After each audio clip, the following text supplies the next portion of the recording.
Esto es Trivialeando con Tomás y Vicu, el podcast de preguntas, respuestas y muchas historias interesantes. Episodio 6. La isla sin memoria. Os doy la bienvenida al episodio 6 de Trivialeando. Yo soy Tomás, me gusta jugar y hacer preguntas. Y tengo aquí a mi lado... a Vicu. Y a mí me gusta contestarlas y aportar datitos. Y eso es lo que vamos a intentar. Vamos a intentar aportar datos, historias curiosas y, como siempre, hacer 20 preguntas que tanto Vicu como tú en casa podáis responder. ¿Estás preparado? Siempre. ¿Cómo te ves hoy? Bien. Bien. ¿Cuántas vas a acertar hoy? Yo el mínimo que me exijo siempre son 15. 15. Mínimo 15. Bien. Vamos allá. La primera pregunta. ¿Qué físico enunció las 3 leyes de la mecánica clásica? ¿Qué físico enunció las 3 leyes de la mecánica clásica? ¿Cuál es tu respuesta? Isaac Newton. Correcto. Isaac Newton. Sir Isaac Sir Newton. Isaac Ojo, Newton, que es Sir. sí. Lo hizo a los 44 años de edad. Pero lo que a mí me sorprende mucho de Isaac Newton es que a los 23 años hizo la teoría de la gravedad. Una eminencia, era una eminencia. Bueno, una pasada. Yo a los 23 años no había hecho nada. Y a los 44 igual tampoco he descubierto unas leyes de la física, lo más probable. Muy admirable Newton. Bien, empezamos bien, acertando, como debe ser. Empezar y acabar, muy importante, ¿eh? Sí. Vamos con la 2. ¿De qué material están hechas las uñas? ¿De qué material están hechas las uñas?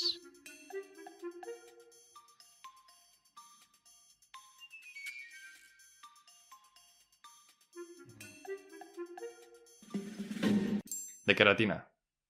Correcto, de queratina, Uh-huh. que es una proteína. Uh-huh. ¿Vale? Es una proteína que también se ve en otras cosas, como los cuernos, los picos, caparazones de tortugas, etc. Bien. Vamos con la 3. Venga. En un rocódromo, ¿cómo se llaman las piedras a las que se agarran los escaladores? También en escalada olímpica y tal. En un rocódromo, ¿cómo se llaman las piedras a las que se agarran los escaladores?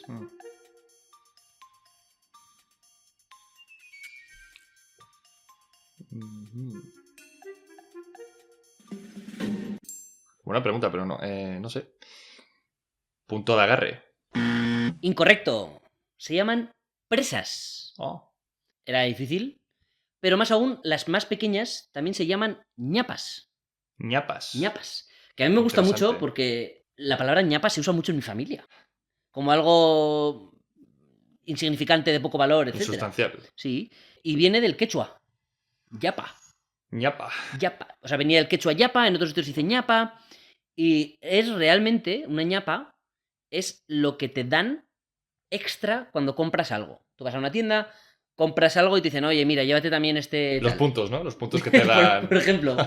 Pero sobre todo cuando te dan pues algo más físico, ¿no? Como un... Toma, Sí, una muestra de tal. Y de regalo, Pues eso se le llamaba en quechua yapa. Yapa. Y de ahí ñapa y pues ahí se queda. Como algo pequeño de no mucho valor, porque claro, no te van a dar un lingote de oro, ¿no? Con el extra. Pues ahí también se usa. En Presas y ñapas. Presas y ñapas. Muy buena, me la voy a apuntar. Apunta. Muy buena. Y a ver si la 4 te la sabes. Venga. ¿Qué cofundó Jimmy Wales? ¿Qué cofundó Jimmy Wales? Jimmy Wells. Wallace.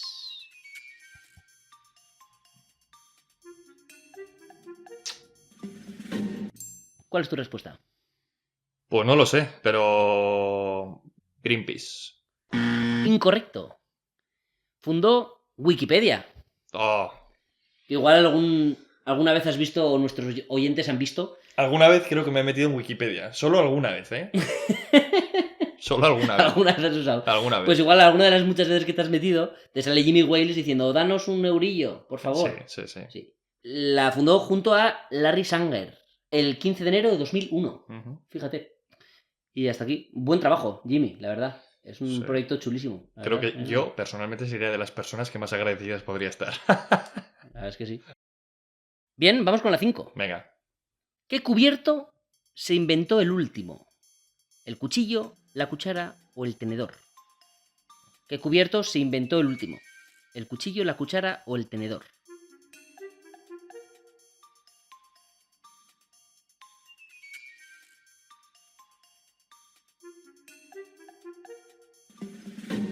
¿Qué nos dices? El tenedor. Correcto, el tenedor se inventó mucho más tarde. Es un poco de lógica, ¿no? Igual, aunque no sepas el año de la invención del tenedor, los cuchillos y las cucharas se usaban desde la edad de piedra. El tenedor es mucho más moderno. Te quería contar un poco la historia. Venga. Porque, en efecto, se conocen restos de la edad de piedra de cuchillos, cucharas, boles y todo tipo de utensilio de este estilo, ¿no? Pero los tenedores son como un poco más sofisticados y nacieron en el siglo IV, que es mucho después. Pero no se extendieron hasta 1000 años después. Y incluso con esa extensión del tenedor, no se consideraban algo bueno. Hasta 1600 y pico se consideraban pretenciosos y bastante ofensivos. Hay escritos de gente ofendida por tenedores. Se sentía atacada la gente. Les parecía un utensilio por la presencia. sucio. Sí, solo mencionarlo ya les parecía como feo. Tabú. No sé si diría tabú, pero casi. Y en 1633, Carlos I los declaró decentes para usar. Carlos I... Británico. Ok, Carlos I de Inglaterra. Sí. Y un siglo después ya se empezaron a usar abiertamente y comúnmente. Pero ya le ha costado. Y además, ¿de dónde sale todo esto? Es porque en esas épocas los aldeanos empezaron a imitar a los nobles. ¿Y qué hacían los nobles? Se daban banquetes.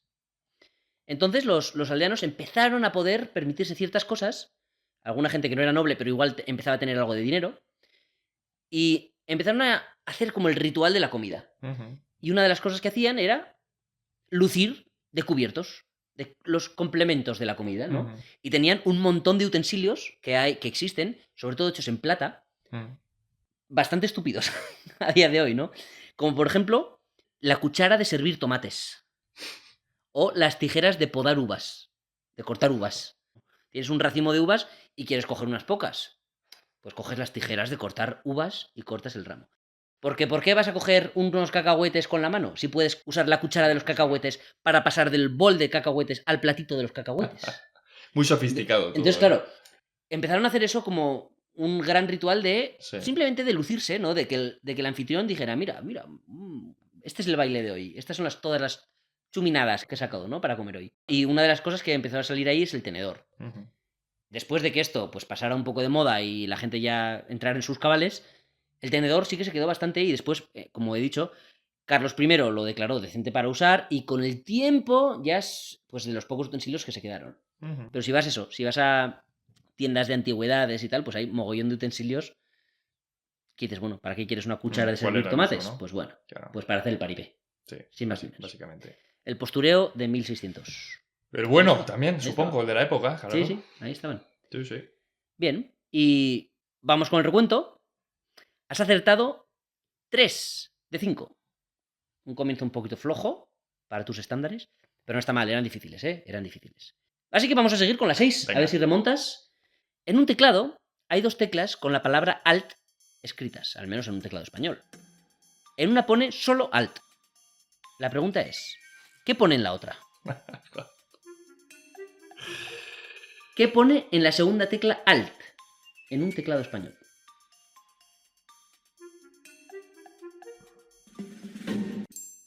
¿Qué nos dices? Alt Sub. Incorrecto. Alt GR. Significa Alternate Graphic. Alt GR2 lo habrás usado, es la arroba. Ah, sí, claro. ¿Vale? Pues vale para acceder a como a la tercera opción de cada tecla. Alt GR2 es la arroba. Claro. Bien, y dicho esto, pasamos a la 7. Venga. A ver si esta se te da un poco mejor. ¿Cómo se llama el abogado de Breaking Bad? El personaje que es un abogado en Breaking Bad. ¿Cómo se llama el abogado de Breaking Bad? El abogado, vaya. Joder, déjame pensar rápido. Sí, ya está. ¿Quién es? Saul Goodman. Correcto. Saul Goodman.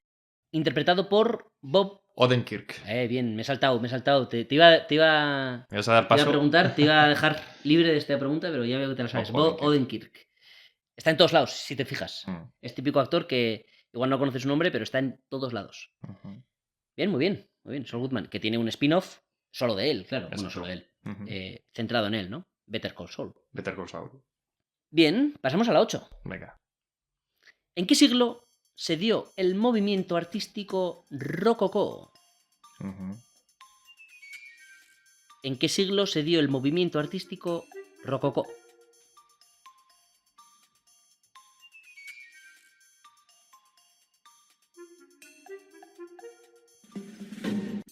Siglo XVIII, 1700. Te veo un poco seguro. Seguro. Siglo XVIII, 1700. Correcto. En Francia. Ahora sí, ahora lo has dicho bien. Te voy a dar una obra conocida de esa época. Venga.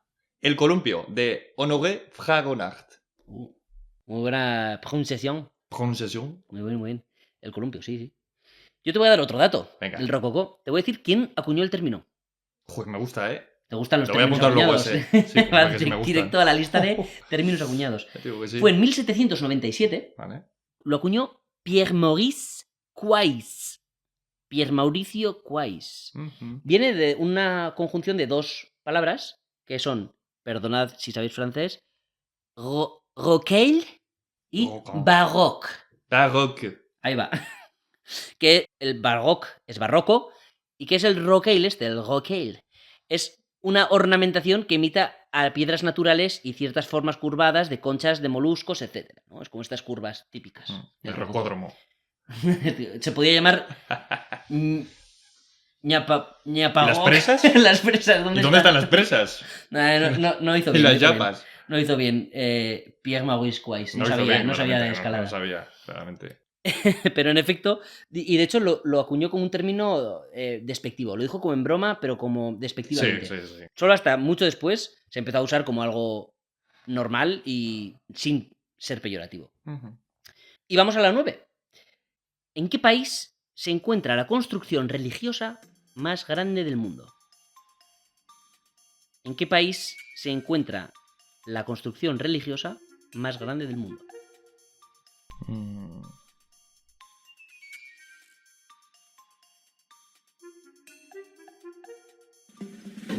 ¿Qué nos dices? Voy a decir que está en el Vaticano, San Pedro del Vaticano. ¡Incorrecto! Ya hablamos del Vaticano en el episodio pasado. Pero me quedé... Está en Camboya. ¿Sabes cuál es? El templo de Angkor Wat. Correcto. Es enorme, mucho más grande que el Vaticano. El Vaticano tiene 0,5 kilómetros cuadrados aproximadamente. Y el Angkor tiene 1,63 kilómetros cuadrados. Es más de 3 veces más grande que toda la ciudad del Vaticano. Es un templo enorme. Enorme, sí. Muy chulo, la verdad. No he ido, pero he visto fotos y parece guay. Y vamos a la 10. ¿Qué está más al sur? ¿La isla de Pascua? ¿La isla de Man? ¿Las Islas Canarias? ¿O las Islas Faroe? Repito. ¿Qué está más al sur? ¿La isla de Pascua? ¿La isla de Man? ¿Las Islas Canarias? ¿O las Islas Faroe?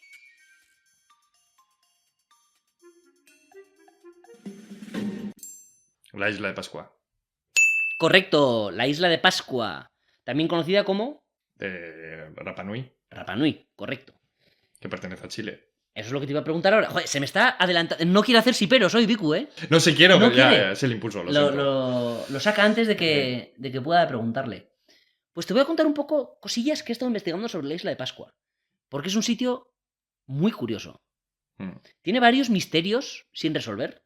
El más conocido de ellos es los Moai. Claro. Que son las pedazos de piedras enormes estas con caras que hay talladas que no se saben por qué las hicieron y sobre todo no se sabe, es un poco misterioso, ¿no? Cómo las llevaron de un sitio a otro y cómo las enterraron. Pero hay más cosillas. También están las tablas Rongorongo, que son unas tablas con unas inscripciones en piedra que no se sabe qué son. A día de hoy no se sabe prácticamente nada de ellas. Y tampoco se sabe muy certeramente la historia de las tribus. De cómo han llegado ahí, quiénes son esta gente, de dónde han venido, ¿no? ¿De dónde han salido? ¿De dónde han salido?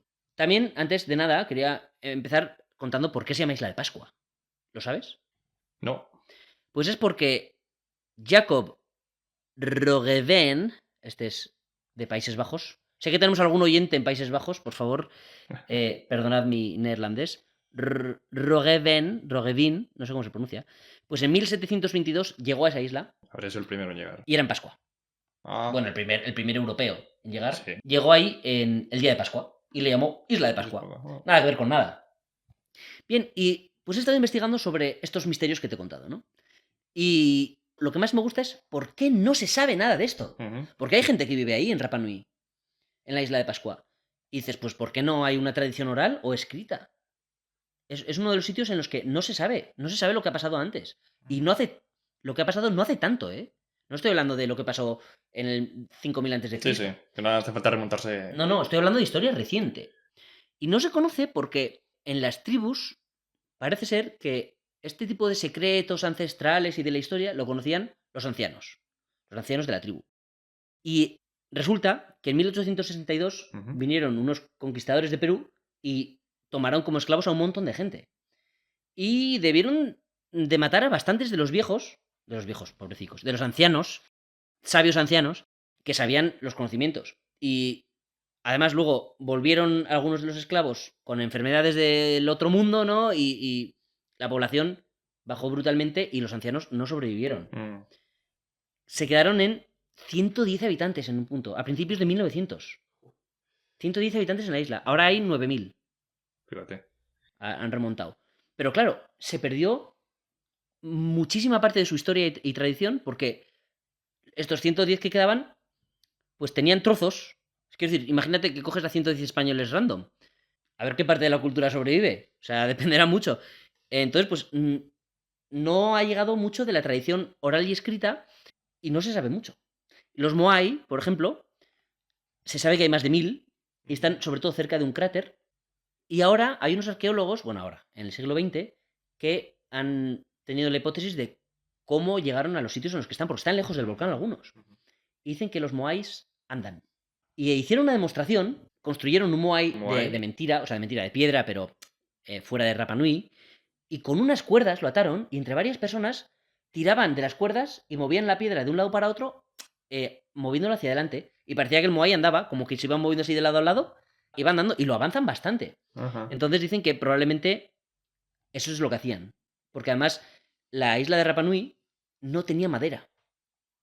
Cuando llegó el neerlandés este, el Jacob, vio que estaba prácticamente deforestada. Y estaba deforestada por la rata polinesia. Entonces, no tenían más remedio que ir a la roca, la gente de Rapa Nui. A diferencia de todos sus vecinos, por así decirlo, los polinésicos, no usan madera, usan piedra. Por eso tienen los moais y por eso tienen las tablas rongorongo. Es bastante lío también de dónde vienen, porque se dice, ¿no?, que había una primera tribu que eran los Hotum Mauta, y luego vinieron otros, los Hanau Epe, que significa la gente de orejas largas. Y esto lo cuento porque había un noruego, ya en el siglo XX, que se llamaba Thor Heyerdahl. Se llama Thor, el tío. Thor Heyerdahl, el de la Contiki. Exacto. Thor Heyerdahl, el Muy de la buen Contiki. dato. El de la Contiki. Lo que quería probar es que estos Hanuepe venían de Sudamérica. Que eran sudamericanos que fueron hasta Rapa Nui. Y para probarlo, hizo una balsa, la Contiki, con materiales primitivos para llegar hasta Rapa Nui. Y lo consiguió. Y esto además está un poco apoyado por el hecho de que hay cultivos que son típicos sudamericanos en Rapa Nui. Entonces se dice que la gente que vino después eran sudamericanos. Y bueno, básicamente eso es un poco lo que hay. Entonces todo lo que te he contado hasta ahora son todo hipótesis precisamente por eso, porque se perdió toda la historia de Rapa Nui. Vaya. Curiosamente te quería contar la historia de cómo se perdió la historia, que igual es mejor que la propia historia. Bien, ahora vamos a pasar al recuento, antes de empezar con la 11. Has acertado 6 de 10. No tu mejor episodio. He de decir que están siendo preguntas un poco difíciles, ¿eh? Que sí, que da igual. Pero ahora, a partir de ahora pleno, ¿no? 16 vas a hacer. Ojalá que sí. Vamos a ver. Vamos a ver si empiezas bien con la 11. Venga. ¿Qué personaje interpretaba Viggo Mortensen en El Señor de los Anillos? ¿Qué personaje interpretaba Viggo Mortensen en El Señor de los Anillos?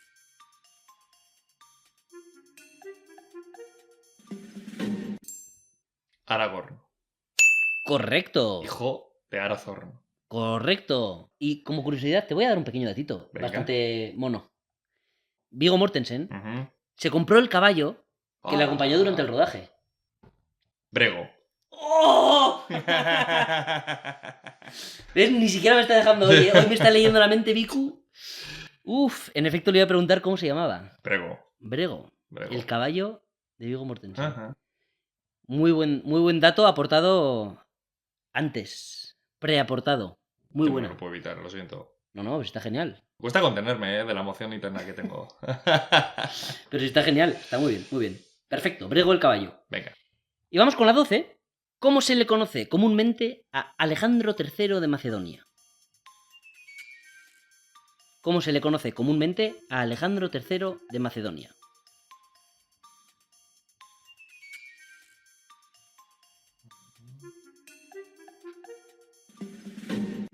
¿Tu respuesta?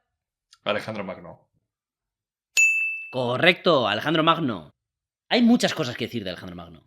Sí. Podríamos hacer un capítulo entero de Alejandro Magno. Hay bastante, sí.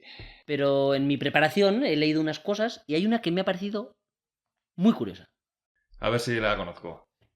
Que fue nombrado, era claramente el rey, pero que fue nombrado también. ¿Te la sabes? ¿Que fue nombrado él? Sí. ¿O se nombró a sí mismo? No, le nombraron. No, no conozco. Le nombraron faraón. Ah, Alejandro Magno fue faraón. Hecho y derecho.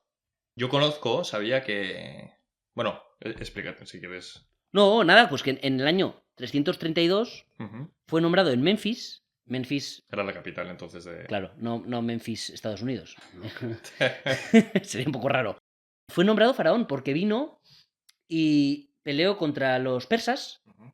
que por entonces le estaban tocando un poco las narices a los egipcios, y ellos lo vieron como un salvador y le veneraron y le dijeron que era el faraón. Yo sé que él sentía una veneración absoluta por su caballo, que era Bucéfalo, Que no bregó, que no bregó. que no bregó.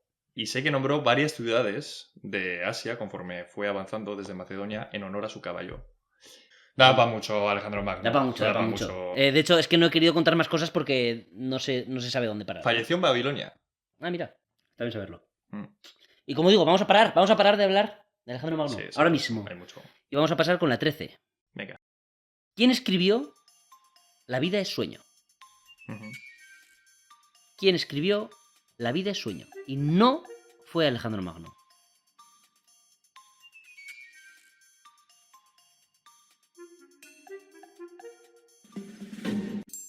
Pedro Calderón de la Barca. Correcto. Pedro Calderón de la Barca. Mucho antes de lo que yo pensaba.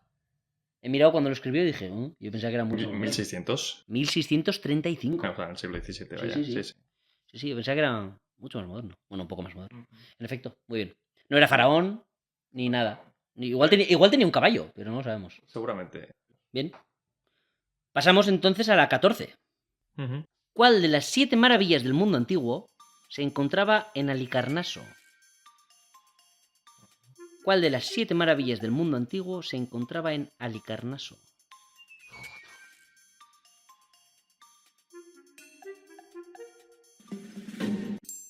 ¿Cuál es tu respuesta? Te has quedado en blanco. Es que no me viene. Es que no me viene. Seguro que te la sabes, ¿eh? Sí, Pero claro, bueno, que sí, que me la, a claro veces que me la pasa. sé. Claro que me la sé. Te la digo. Dila. El mausoleo. El de mausoleo, Halicarnaso. tío. De Mausolo, joder. Exacto. A veces pasa, a veces no consigues acceder al dato. De Mausolo, tío. El rey Mausolo. Tía, la me cago en la... Cosas que pasan. ¿Y sabes dónde está? ¿Halicarnaso? Tío, está en la costa de Asia Menor. ¿Dónde es eso? Asia Menor en Turquía. Ah, vale, entendido. La costa de Semenor. Y yo, No. ¿qué es eso? Asia Menor, antiguamente se conocía como Asia Menor, está en Turquía. Es la Sí, costa... pero ¿en qué ciudad actual? Erzurum. No. Bodrum. Bodrum. En Bodrum. Ahora están las ruinas del mausoleo de Halicarnaso. Ahí está. Desliz mental de Viku. Aquí es donde habéis podido aprovechar a ganar un puntito. Si la sabíais, que tampoco es Tan fácil, ¿no? Esto no puede pasar, no puede volver a pasar. No puede volver a pasar, Vicu, no. Venga, pero nos reponemos y seguimos. Exacto. Ahora las 6 que quedan... Seguidas. Ahí, Sí, sí. Es dificilillo este episodio, ¿eh? Da igual, tío. Da igual. No me puede vencer la dificultad. Pues vamos con la 15, a ver si la atinas. ¿Qué empresa publica actualmente el juego Monopoly en la mayor parte del mundo? ¿Qué empresa? ¿Qué empresa publica actualmente el juego Monopoly en la mayor parte del mundo?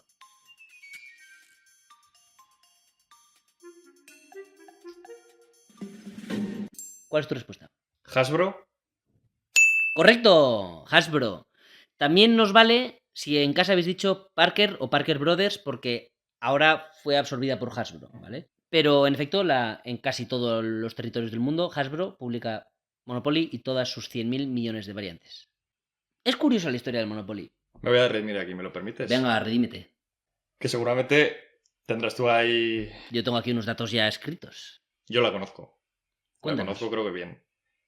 Detrás del Monopoly hay una mujer. Sí. Que es Elizabeth Maggie. Correcto. Que lo creó en 1903. Sí. Pero... Bien. En 1935, Charles Darrow Muy bien.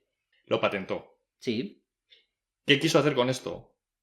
Quiso ilustrar y exhibir las teorías económicas de Henry George. Muy buena, ¿eh? Muy buen datito. ¿Qué es lo que hizo él? Patentarlo. O sea, cogió un poco la idea que había construido Elizabeth Maggie y fue él el que le dio el nombre, ¿no? Sí, bastante, bastante, o sea, lo has contado muy bien. Y sé que tomó como referencia, a la hora de elaborarlo, las calles de Atlantic City. Tienes casi todos los datitos que tengo aquí, sí, muy bien, muy bien. Realmente, 2 apuntes. Elizabeth Maggie creó el juego que ella llamaba The Landlord's Game. Landlord's Game, ¿vale? Ese era el nombre original. Que es un poco como el precursor del Monopoly. The Landlord's Game. En efecto, todo lo que has contado de Henry George, las políticas, todo correcto. Algún datito extra que te doy yo es que Maggie hizo 2 reglas. Unas como antimonopolio y otras pro-monopolio. Para ver las diferencias, ¿no? Y en efecto, el juego este se usó en universidades y en muchos sitios para ilustrar pues las consecuencias, ¿no? Y estuvo trabajando en el juego hasta los años 30, que yo me quedo alucinado. Para los que no sepáis, yo también diseño juegos de mesa y pensar en estar trabajando 30 años en un juego de mesa, aunque sea supongo que esporádicamente, wow, bastante espectacular. Y solo te voy a contar un poco lo que pasó con Charles Darrow. Porque Charles Darrow lo vio en casa de Charles Todd y le pidió las instrucciones. ¿Quién era Charles Todd? Nadie. Era uno de los que había empezado a jugar a The Landlord's Game por la extensión medianamente popular que tenía. Pero claro, no era comercial ni nada aún. Y le pidió las instrucciones y se lo quedó.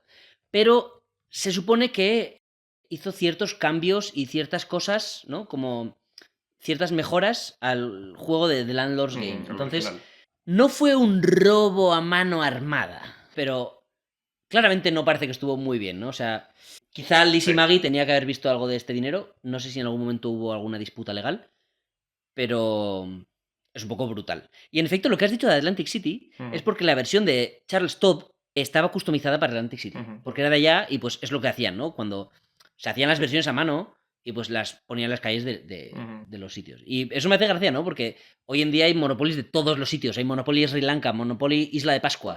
Quizá. Habría que hacer, ¿eh? Monopoly Isla de Pascua. Monopoly Rapa Nui. Pero eso empezó ya desde el principio. Desde el primer Monopoly ya era una versión de calles. Sí. Oye, vaya Vicu historia, ¿eh? Te voy a dar un poco más de datos acerca del Monopoly. Hablando ya de la adaptación que se hizo aquí en España, ¿vale? A la hora de comprar, las que más margen de beneficio te dan suelen ser las naranjas. Y te voy a dar otro dato. Venga. Y es que, estadísticamente, la calle en la que más veces se cae es Cea Bermúdez. Y dirás, ¿y quién es Cea Bermúdez? La verdad es que no lo sé. Podría ser algún pariente de Pedro Cea, que ganó varias Copas Américas como jugador y como entrenador. ¿De Uruguay? ¡No! Es Francisco Cea Bermúdez, que fue un político y diplomático español del siglo XIX. Me has dejado loco, ¿eh? Un par de datos que leí acerca del Monopoly, ya un poco random, son datos random. Metralleta de datos. Algunos se preguntarán, ¿cuántas casillas hay en el Monopoly? 22 calles hay. 22 calles. La más barata, Ronda de Valencia. La más cara, Paseo del Prado. Ya vale. Metralleta de datos. Suficiente, tío. Suficiente.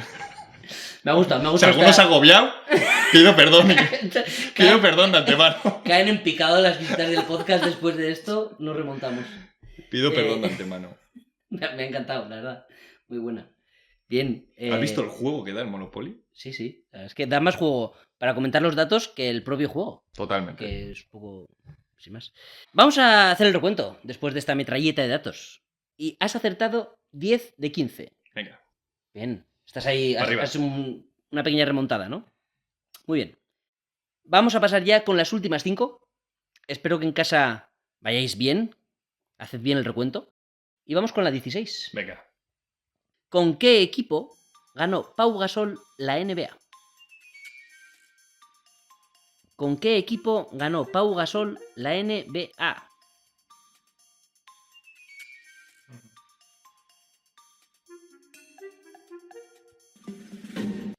Tiene 2 anillos.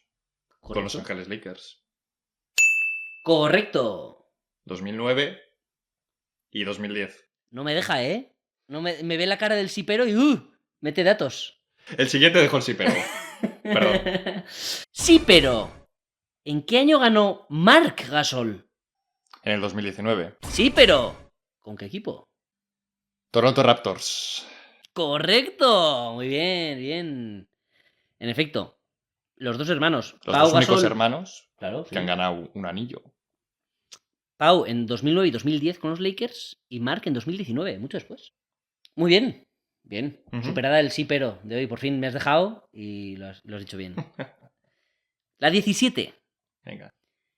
¿Qué ingrediente tiene siempre una bebida on the rocks? ¿Qué ingrediente tiene siempre una bebida on the rocks?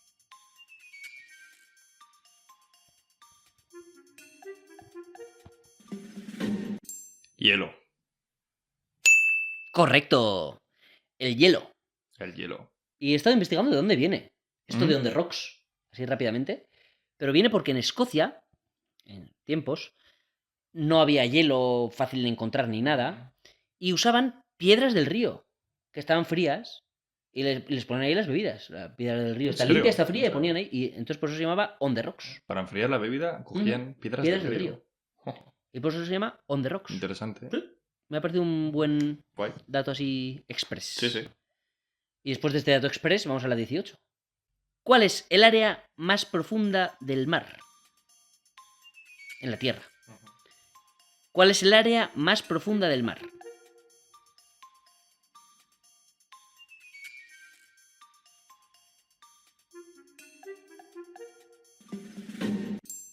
La fosa de las Marianas. Correcto. También podrías decir... ¿Abismo Challenger? Correcto.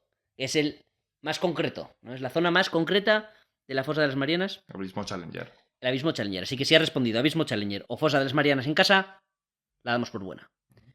Muy bien. Estás en racha. Que siga. A ver, las últimas dos, a ver cómo van. La 19. ¿Cómo se denomina a la especie de hipopótamo más pequeña? ¿Cómo se denomina a la especie de hipopótamo más pequeña?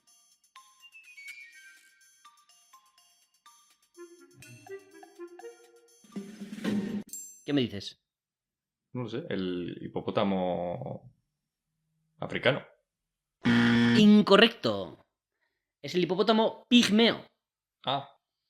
¿Vale? Es el hipopótamo pigmeo, que es un hipopótamo, pero que son más chiquitines. Te quiero contar algo sobre los hipopótamos. Venga. No particularmente los pigmeos, pero como sabrás, se encuentran principalmente en África.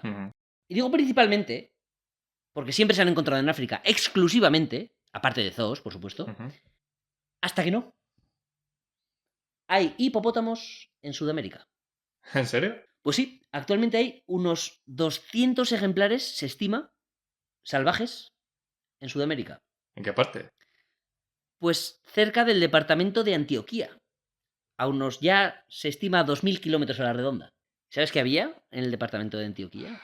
Ahora he caído. Creo que ya sé por dónde vas. Sí. ¿Qué había ahí? El campo de la droga. Pablo Escobar. Exacto. De aquí está la conexión. Pablo Escobar, el gran, iba a decir maestro de la droga, pero eso suena un poco... El gran jefe del cártel. Claro, de Medellín. Exacto.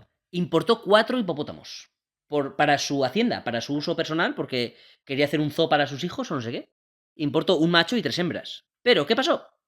Que en 1993 muere Pablo Escobar a manos de la policía. Y nadie se quiso hacer cargo de los hipopótamos. Ni las autoridades, ni nadie. Y se quedaron libres. Y se escaparon. Y empezaron a estar por ahí. Acampar a sus anchas, vaya. Acampar a sus anchas completamente y a procrear. Empezó a haber más y más y pues ahora se estima que hay 200 hipopótamos. Se separaron y se estudian y se ve que han ido a diferentes sitios y que están desatados, básicamente. Y además son un peligro para... Suena muy gracioso, pero es verdad que tiene un peligro ecológico, ¿no? Porque son una especie que no es autóctona, que desequilibra todo el ecosistema. Estoy aquí hablando como si supiera algo de esto, pero más o menos te puedes enterar de que unos hipopótamos donde no toca, pues pueden hacer cosas malas. No han matado nunca a nadie aún, lo digo porque los hipopótamos matan en África. La principal número de muertes en África anualmente es por... Más que leones, elefantes y bisontes hipopótamos, sí. Los hipopótamos Escobar de momento no han matado a nadie. Se está observando que, por ejemplo, llegan a la madurez sexual antes. Entonces no sé hasta qué punto van a hacer ahí al final una nueva subespecie, yo qué sé. Pero está siendo complicado y nadie quiere lidiar con el tema porque es muy caro. Se está planteando ahora, en 2024 se empezó a plantear, llevar 70 ejemplares a India y México. No sé por qué. No sé si algún sitio especializado o dejarlos salvajes. Propósito? No he encontrado más información, pero ese es un poco el plan. Pero también te digo, 70 de 200 igual ayuda a la cuestión, pero está un poco difícil. Y me parece bastante curioso que por culpa de Pablo Escobar ahora haya 200 hipopótamos en Sudamérica. Y con esto vamos a la última. Venga. ¿En qué par de cromosomas ocurre la trisomía que se conoce como síndrome de Down? ¿En qué par de cromosomas ocurre la trisomía que se conoce como síndrome de Down? Pregunto por el par. ¿En qué par? ¿En qué número de par? ¿Cuál es tu respuesta? 21. ¡Correcto! Bien tirada. En el par de cromosomas 21. ¿Qué significa esto de la trisomía? Como bien os hemos dicho muchas veces, yo no soy médico. Si sabéis algo más del tema, siempre lo podéis dejar en los comentarios, que nos hace mucha ilusión. Claro que sí. Pero básicamente tenemos los cromosomas en pares. Y la trisomía en el par 21 significa que en vez de 2 hay 3. Y cuando pasa eso, se le conoce como síndrome de Down. Y hasta aquí podemos leer. Cortita y al pie. Está. No sé más del síndrome de Down. Yo tampoco. Y de los cromosomas, un poquito, pero vaya. Y con esto acabamos. Y te digo que has acertado 14 de 20. Un poquito menos de lo que te gusta. Me he quedado a portas. 14 puntos, que no está mal, porque no está mal. Era hoy un poquito difícil, ¿eh? Estaba un poquito difícil. Espero que en casa te lo hayas pasado bien. A ver si alguien la ha ganado a Vicu. Si has ganado a Vicu también, puedes dejar un comentario. Vicu, te he ganado. Pum. 16 puntos. Y ya está. Y así lo lee y se enfada un poco y se pone las pilas para el capítulo 7. Ahí está bien. Muchas gracias a todos por oír nuestro podcast. Un placer. Nos vemos en el 7. Un placer, Tom.